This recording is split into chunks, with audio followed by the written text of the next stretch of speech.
In the beginning, the book of Genesis as Ethiopian Christians tell it.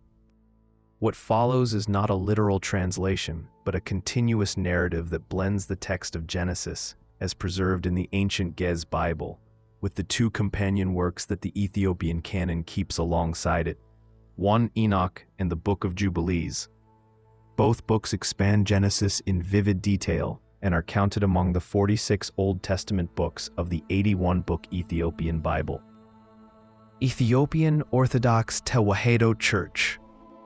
Creation, 22 divine acts, and an everlasting Sabbath. Before time was measured, God spoke 22 creative words in 6 heavenly days, shaping light, sky, seas, earth, stars, beasts, and finally, a single human pair in his image. On the 7th day, he rested and crowned it a sign between heaven and earth. Even the angels of the presence keep that Sabbath with him, a practice later entrusted to Israel for all generations. Pseudepigrapha. Gan Adam, the Garden of Delight. God plants a walled garden eastward in Edom, watering it from 4 rivers. Adam names every creature. Eve, called Hawa in Ge'ez, walks at his side as mother of all living. In Jubilees, the animals themselves once spoke. The crafty serpent merely repeats to Eve the rebellious whisper already stirring in its own heart. When the pair eats, speech is stripped from the beasts, radiant garments fall from the humans, and they are sent east of the garden, clothed in skin, yet promised eventual restoration. Sacred texts. Brothers, blood, and cities.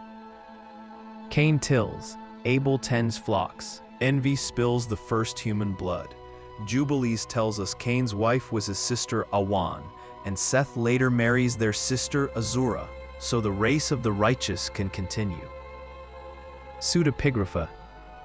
Cain builds the city of Hanok, Enoch, and fathers an artisan line.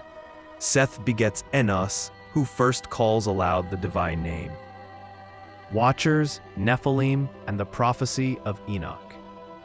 When Adam's 9th Jubilee passes, Watchers, angelic guardians posted over earth, lust after human daughters, take them as wives, and teach sorcery, metallurgy, and war. Their giant sons, the Nephilim, devour all life. God sends the prophet Enoch to pronounce judgment. The Watchers will be chained under desert mountains until the last day, and a flood will cleanse the earth. IIBS blog. The Deluge and the Covenant of the Rainbow. Oh, Noah, son of Lamech, is born with eyes like the morning sun, a sign of purity amid corruption. According to Jubilee's precise timetable, Noah enters the ark on 2 Tekempt 17, 1308 a.m., and disembarks 1 year and 10 days later. God seals a covenant in the 7-colored bow, forbidding both idolatry and the eating of blood. And Noah ordains his sons Shem, Ham, and Japheth to keep divine law. Shinar and the 70 tongues. Humanity again unites, this time in proud defiance, to build a tower whose top will pierce heaven. In the 33rd Jubilee, God scatters them by confounding their speech into 70 tongues and parcels the globe among Noah's heirs. Sacred texts. From Ur to Egypt, the patriarchal line. Abram of Ur, 10th from Noah, studies the stars and rejects his father's idols. When he is 75, God bids him cross the great river into Canaan, promising, "Through you all nations shall be blessed." Sarai becomes Sarah. Isaac is born on Mount Gerizim, Jubilee's location for Eden restored. Jacob wrestles an angel and is renamed Israel. His 12 sons form the tribes, including Judah, forefather of the Ethiopian Solomonic line, celebrated later in the Kebra Nagast. Joseph is sold, rises in Egypt, and shelters his family during famine. Genesis closes with his charge that his bones be carried back when God visits Israel, a promise that foreshadows Exodus. Moral diamonds from the Ethiopian Genesis. Scene lesson for today. Creation and Sabbath work is noble, but rest in God completes creation. Fall voices that flatter our desires, steal more than they offer, guard the gate of the heart. Cain and Abel, envy weaponizes worship. Love your brother, and your offering will be clean. Watcher's knowledge without holiness breeds monsters. Wisdom begins in awe.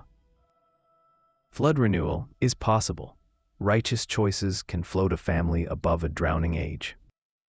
Tower unity divorced from humility collapses. Diversity guided by God becomes music. Patriarchs' faith is a journey. Each step, altar, and wrestle engraves a deeper covenant. How this Ethiopian telling enriches Genesis. It is the same sweeping drama familiar to Jews and Christians worldwide, yet the Ethiopian canon lets the camera linger on hidden corners.